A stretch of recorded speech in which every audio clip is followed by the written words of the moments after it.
zikir itu mengingat pertemuan dulu dengan Allah, dipandang oleh Allah Subhanahu wa ta'ala, dan sekali merasakan itu selama-lamanya dianggap merasakan itu.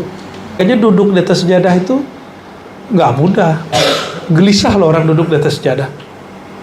Tapi kalau iktikadkan bahwa nurullah melimpah kepada Rasulullah, mengalir kepada silsilah, lalu masuk ke dalam diri kita.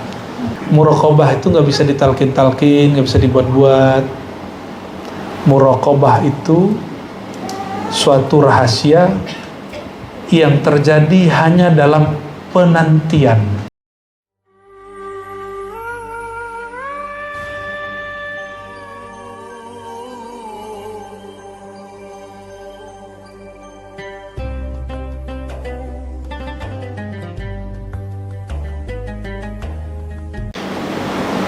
Wa kana li fi dzalikal waqt ittirab wa ittirar, saat itu hatiku sedang gundah gulana.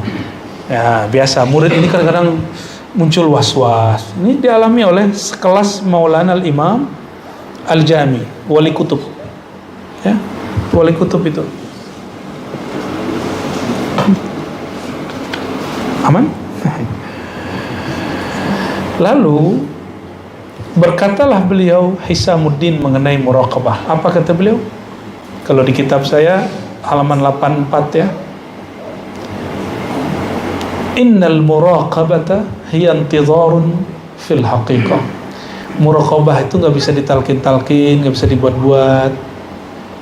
Muraqabah itu suatu rahasia yang terjadi hanya dalam penantian, intizar. Itulah yang kita lakukan ketika zikir diam. Jadi kalau zikir diam ada adabnya. Gimana kalau zikir diam? Ini kitabnya nggak bisa ini nih. Jadi kalau zikir diam tangannya jangan begini, tapi tangannya dibuka. Gitu ya? Gimana? Dibuka? Dibuka lemas saja. Nah, kalau Bu Aldomi kan biasa kepalanya tiba-tiba kayak Abah Hanom ya. Tanpa disadarinya udah begini deh. Kalau Bu Asfi lain lagi gitu ya. Nah, boleh serileksnya, rileks selalu sebut nama Allah dan iktikadkan bahwa nurullah melimpah kepada Rasulullah, mengalir kepada silsilah, lalu masuk ke dalam diri kita. Ini yang disebut muraqabah. Itulah hakikat daripada tawajuh. Jadi kita kalau buat tawajuh itu sebenarnya sudah dimulai ada tawajuhnya Bu ya. Ya, nanti kita buat juga di Jati Keramat, insyaallah ada tawajuhnya juga. Jadi zikir dulu. Kenapa mesti zikir dulu? Mesinnya mesti dipanasin dulu. Mesti kolbu kita ini mesti dihangatkan dulu dengan nama Allah. Ya. Dan itu pun ketika kami bertemu masyayikh di Mekah yang Naqsyabandiyah mengajarkan hal yang persis sama. Jadi ketika beberapa murid-murid ini hanya diam jadi bingung. Ngapain ya diam? Ternyata ada yang baru kali itu tawajuh. Ya, baru kali itu dia bertawajuh. Lalu ditegur oleh Syekh, saya nggak usah sebut nama beliau untuk menjaga marwah beliau lah pastinya, karena Saudi ini agak sensitif ya. Kata beliau, kalian kalau diajak tawajuh, iktikadkan bahwa nur yafid alaik. Nur Allah ngalir dari guru-guru masyayikh, min masyayikhina ila qulubina, dari masyayikh kita kepada kita, gitu. Jadi kalau orang nggak berguru bisa nggak mengalir. Makanya kalau orang-orang nggak berguru kolbunya gersang.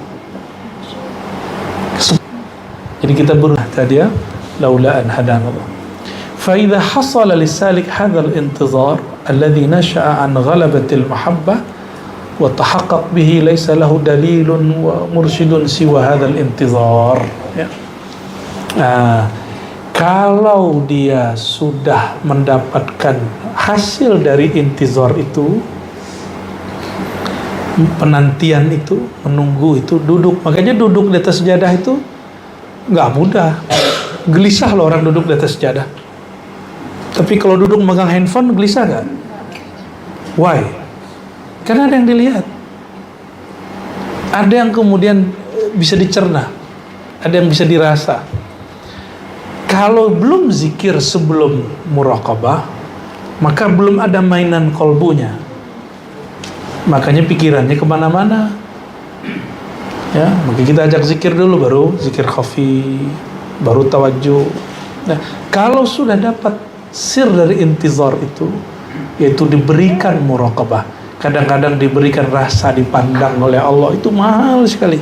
Ya, dan itu cuma ya 1 dari 1.000.000 orang kali, mungkin juga kurang. Ya, diberikan rasa memandang, dipandang oleh Allah Subhanahu wa Ta'ala. Dan sekali merasakan itu, selama-lamanya dianggap merasakan itu. Karena Allah itu qadim. Sekali memandangnya, selama-lamanya memandangnya. Sekali dipandangnya, selama-lamanya dipandangnya. Itulah yang disebut zikir. Zikir itu mengingat pertemuan dulu dengan Allah. Gitu. Allah berubah gak? Allah berubah gak? Berarti sekali Allah memandang, selama-lamanya Allah memandang. Paham maksudnya? Itu yang disebut sirrul muraqabah. Dan itu mesti dijalani pelan-pelan, lewat suluk dulu, khalwat dulu. Ya, doain aja cepet suruhnya jadi khalwat aja segera. Tapi hati-hati, selama bersyahwat kepada makom itu nggak didapat. Ya, jadi nggak boleh bersyahwat dengan makom. Ya.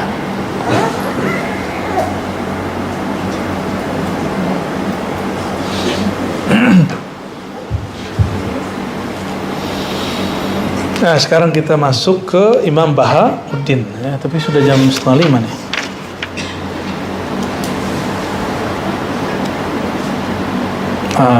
Bahauddinnya pengantar aja dulu ya, belum masuk ke Bahauddin sebagai biografi full.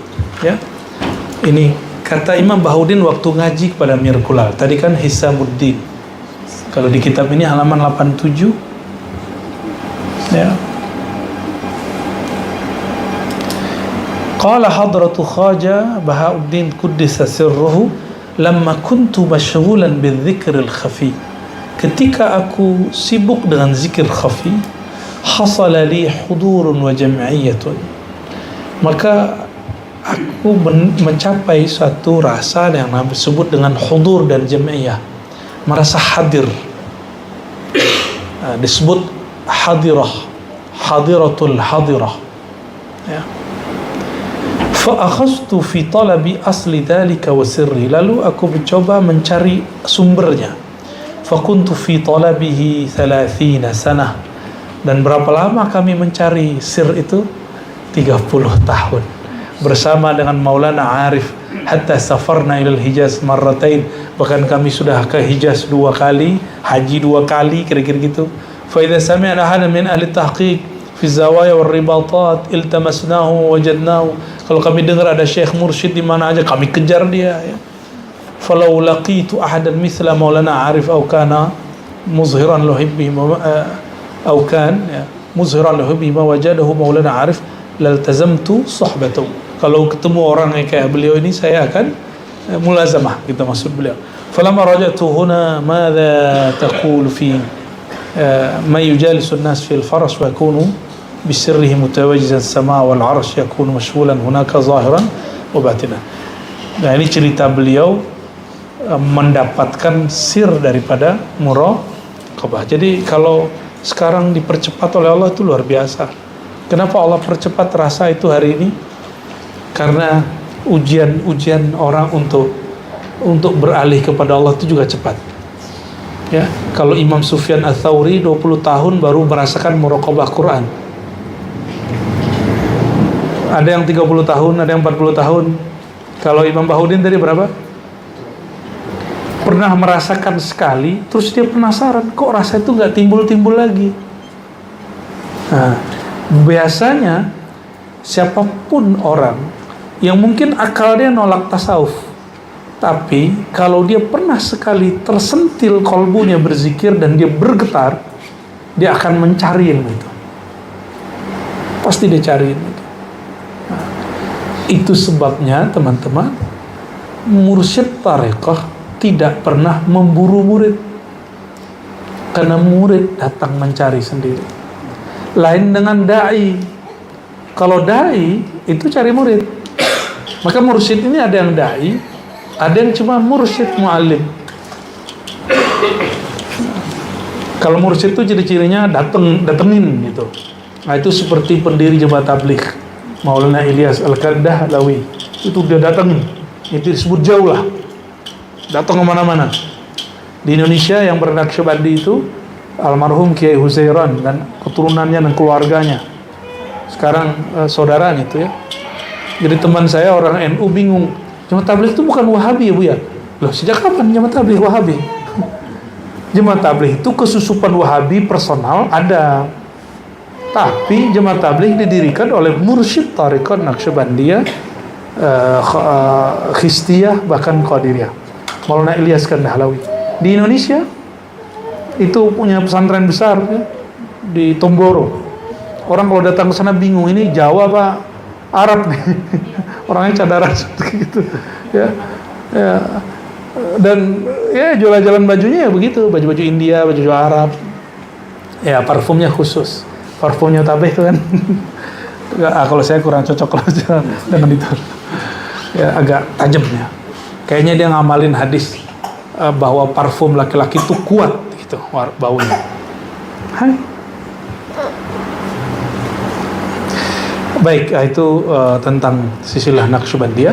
Ya, kita kirimkan Al-Fatihah untuk mereka semua. Dan ternyata Imam Ghazali, pengarang Ihya, termasuk kepada silsilah itu, tapi teman dari orang yang kita bahas, yaitu Imam Yusuf An-Nabhani, Yusuf Al-Hamadani.